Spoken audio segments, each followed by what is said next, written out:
Hola, soy el doctor Rodrigo Guerrero, soy neurólogo adulto acá en Santiago de Chile. Agradezco a los organizadores por la invitación y vamos a hablar de la trombolisis endovenosa en esta ventana extendida de 4,5 a 9 horas. No tengo conflictos de interés con relación a esta presentación. Sabemos que por muchos años la trombolisis endovenosa fue el único tratamiento aprobado para el manejo específico del ataque cerebrovascular agudo. Sin embargo, también sabemos que muchos centros han tratado de encontrar qué pacientes se podrían beneficiar de la trombolisis, incluso en ventanas más extendidas y no dentro de las 3 y después 4,5 horas que tenemos clásicamente para poder expandir y poder beneficiar a más pacientes. Sabemos que por los primeros pool análisis, donde, por ejemplo, este del 2004 analizó a los Atlantis, ECAS y el NINS, ya se acercaba el odds ratio para beneficio hasta las 270 minutos, lo que también luego de la publicación del ECAS 3 se mantuvo en el metaanálisis del 2010, siempre diciendo que mientras antes, mejor. Y luego de la publicación del IST3 y del EPITET también en el 2014, este odds ratio alcanzaba la unidad en el intervalo de confianza, llegando hasta las 5 horas, en pacientes que fueron elegidos en ese momento solo con un TAC sin contraste, que no tuvieran más de un tercio del territorio de la cerebral media comprometido, que ya se viera infartado. Ahora, algunos detalles para ir entendiendo esto.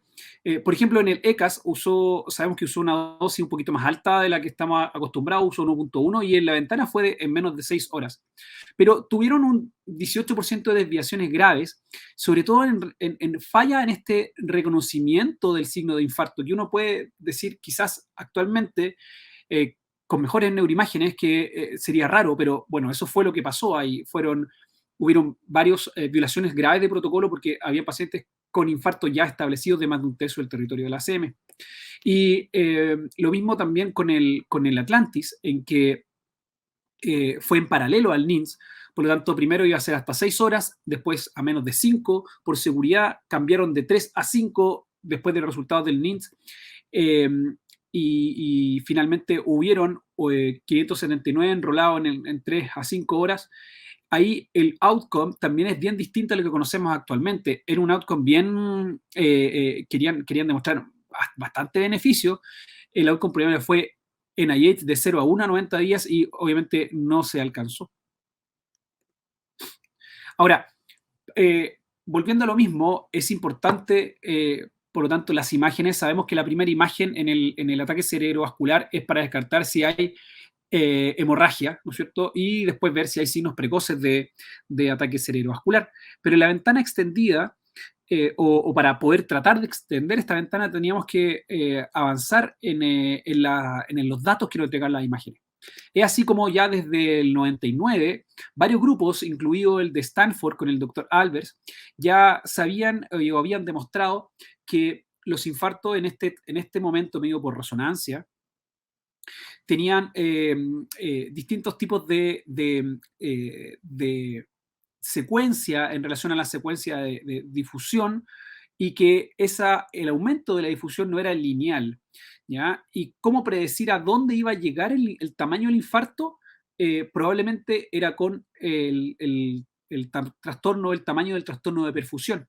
Entonces se fueron formando estos tres grupos al menos de pacientes que al inicio o en algún punto de su evolución tenían una perfusión más grande que la difusión.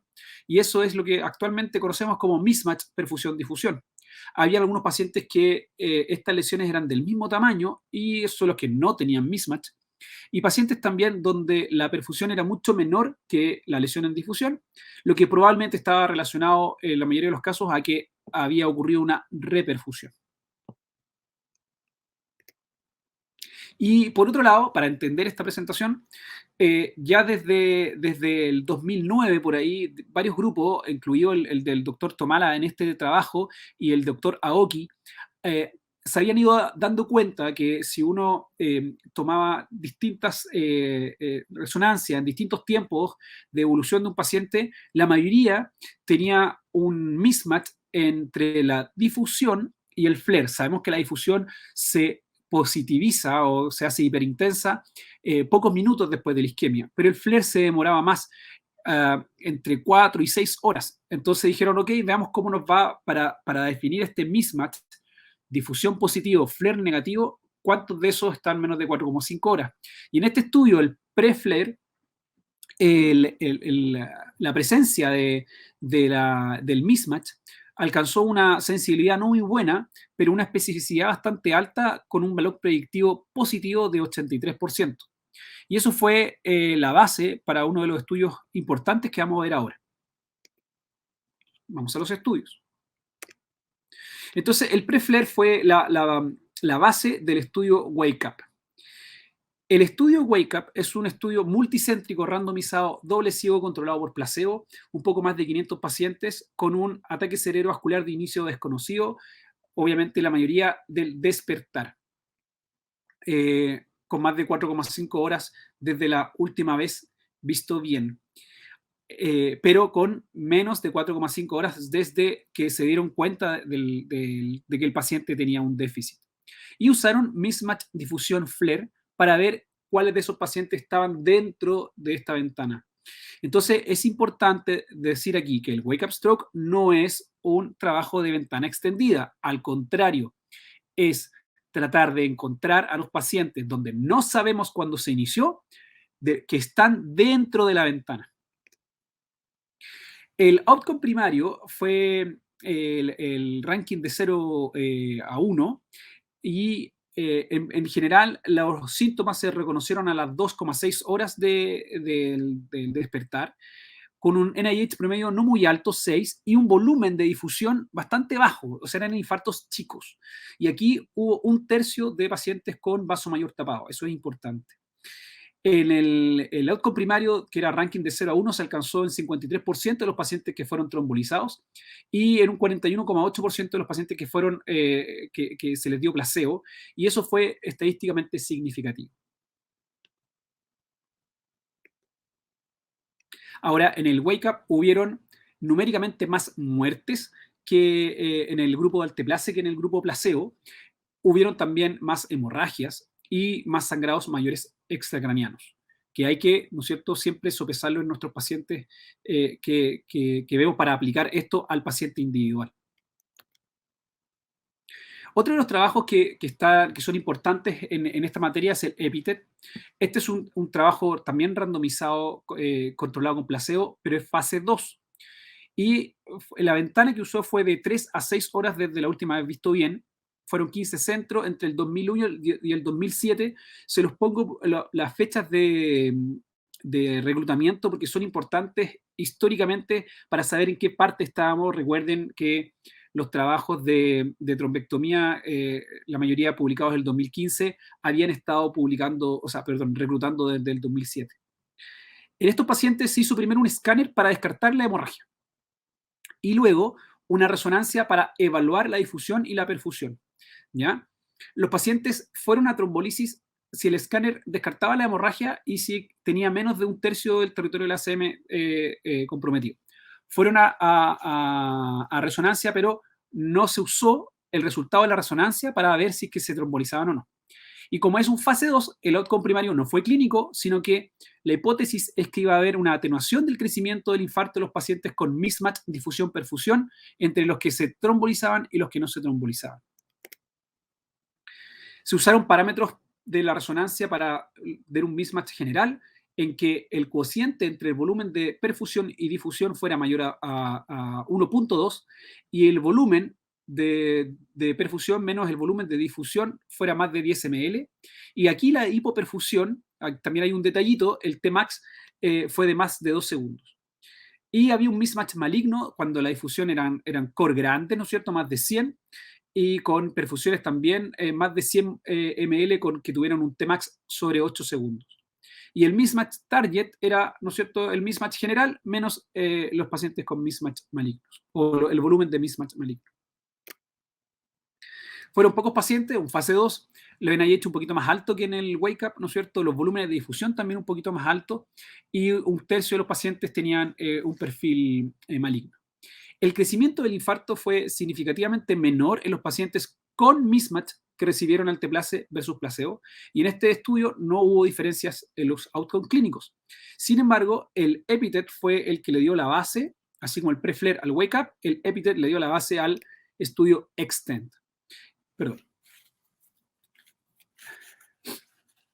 El estudio EXTEND es un estudio randomizado, controlado con placebo multicéntrico, donde ingresaron los pacientes con infarto mismatch, esta vez medido por RAPID, tanto en TAC perfusión como por resonancia, en esta ventana extendida de 4,5 a 9 horas de evolución, incluidos los wake up, que tuvieran más de 9, con 9 horas desde el punto medio del sueño.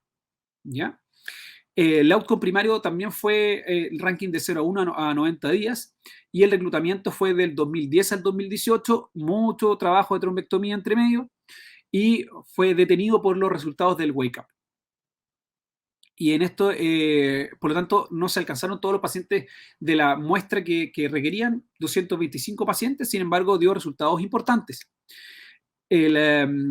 La imagen por perfusión se definió el core en relación al parámetro típico de RAPID de menos del 30% del flujo relativo al otro lado, y el Tmax aquí fue, perdón, la hipoperfusión fue basada en Tmax más de 6 segundos a diferencia del EPITET. Y el mismatch target aquí fue definido de nuevo como un cociente mayor a 1.2, una diferencia absoluta más de 10 con core isquémicos de menos de 70 ml. El EXTEND mostró una diferencia estadísticamente significativa entre los pacientes con TPA que alcanzaron un ranking 0-1 versus los que fueron a placebo. Lo que sí también mostró hemorragias, numéricamente más hemorragias sintomáticas. Y hay 2/3 de los pacientes que tuvieron wake-up stroke, que fueron de ese grupo. Y también súper importante, como le había dicho antes, aquí a 70% prácticamente los dos grupos de vaso mayor tapado. En el EXTEND aparece que estos pacientes, cuando se estaba programada la trombectomía, no ingresaban, pero probablemente hubieron muy pocos de esos pacientes que se hizo así, porque todavía no estaba en la trombectomía mecánica establecida como la terapia primaria para los pacientes con vaso mayor tapado. El ECAS-4, el estudio europeo, ¿no es cierto?, también fue un randomized control trial multicéntrico controlado por placebo, fase 3. También la misma ventana del EXTEND de 4,5 a 9 horas desde el inicio de los síntomas. Aquí, a diferencia del EXTEND, se usó una evaluación visual de la perfusión por resonancia. La mayoría fueron por resonancia, a diferencia, ¿no es cierto?, del usar el software rápido. La dosis habitual de alteplase versus placebo. Y aquí el outcome primario no fue dicotomizado de 0 a 1 versus el resto, sino que fue la probabilidad de cambiar del shift de ranking a 90 días. Y este fue detenido con solo el 44% del tamaño muestral, randomizado sobre todo por una muy baja tasa de reclutamiento. Los resultados en el ECAS-4 no demostraron una diferencia significativa en este shift de la distribución del ranking a 90 días.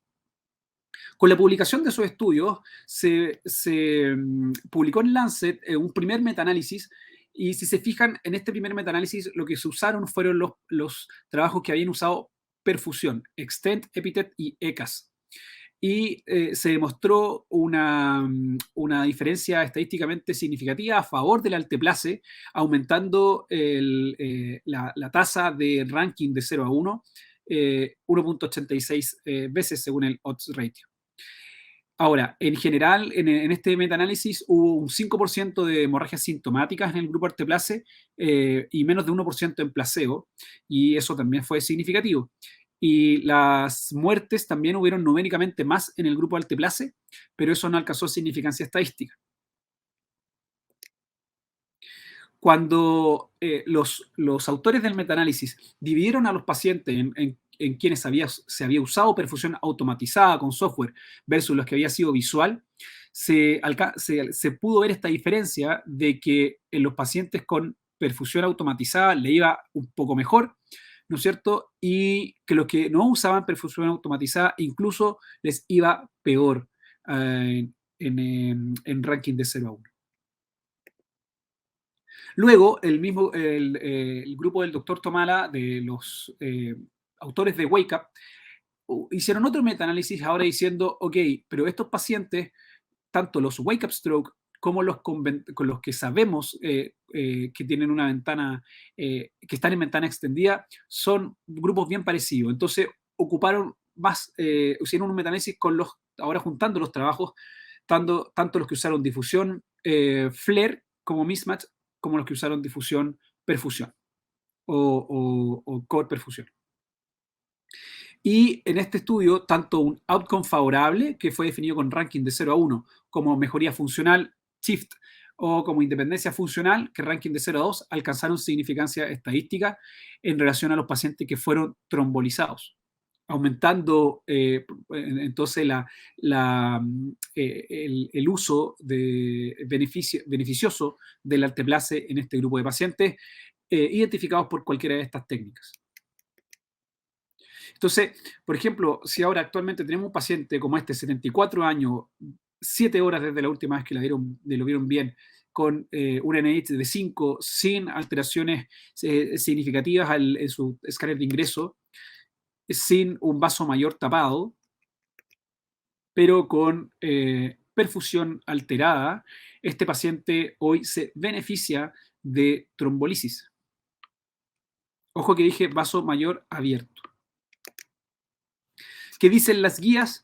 La guía americana, su update, su actualización es del 2019, no alcanzó a, introducir los trabajos de perfusión, me estoy hablando del extent, sí alcanzó a incluir el wake up stroke y por eso hay una recomendación para los pacientes que tienen más de 4,5 horas desde el inicio o desde el wake up stroke, en que se identifica el mismatch difusión-perfusión que pudiera administrarse el alteplase con ese nivel de recomendación. Eso fue una nueva recomendación para este update.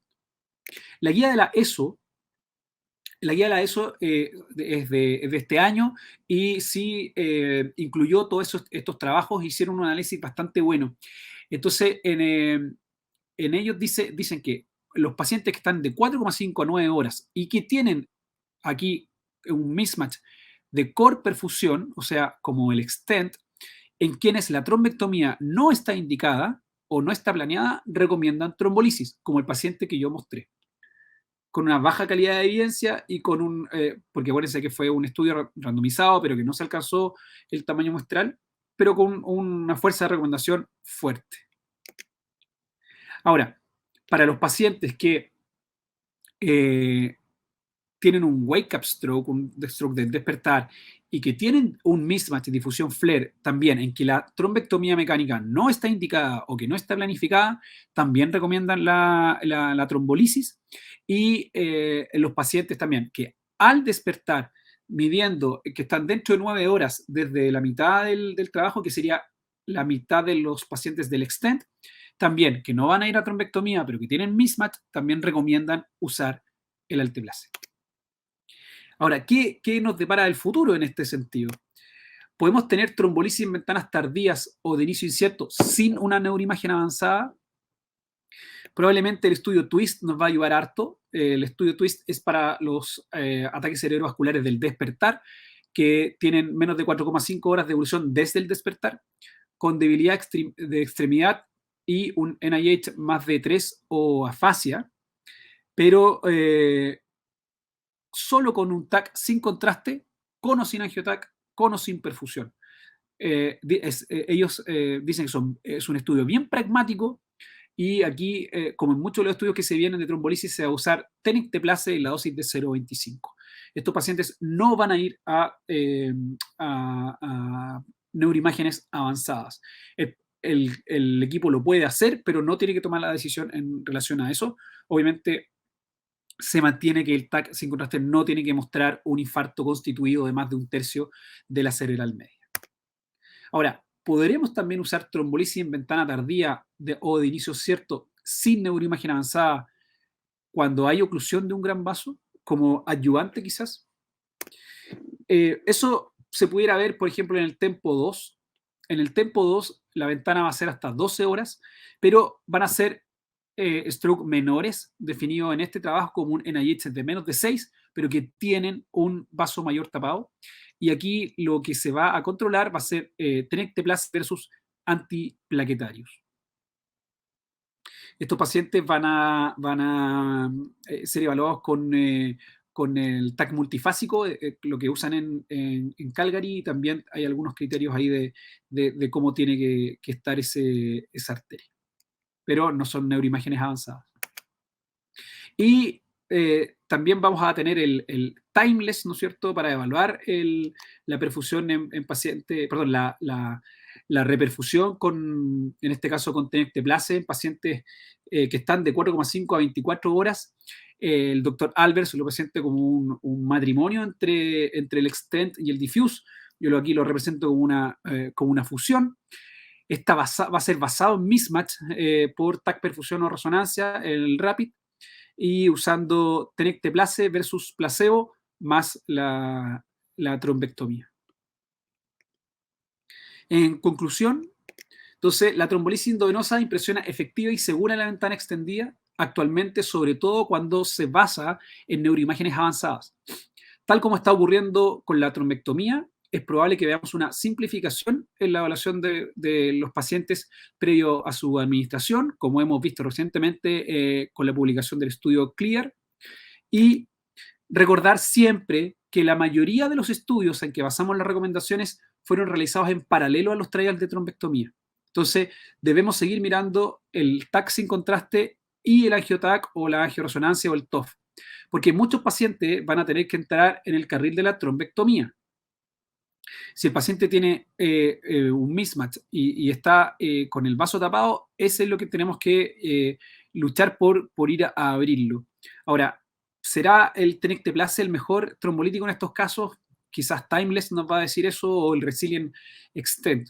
De hecho, el panel de expertos de la ESO no llegó a consensos en estos pacientes en que estaban en ventana tardía y que había mismatch por perfusión con un vaso mayor tapado, no llegaron al consenso si es que se debiera usar o no la trombolisis. Muchas gracias.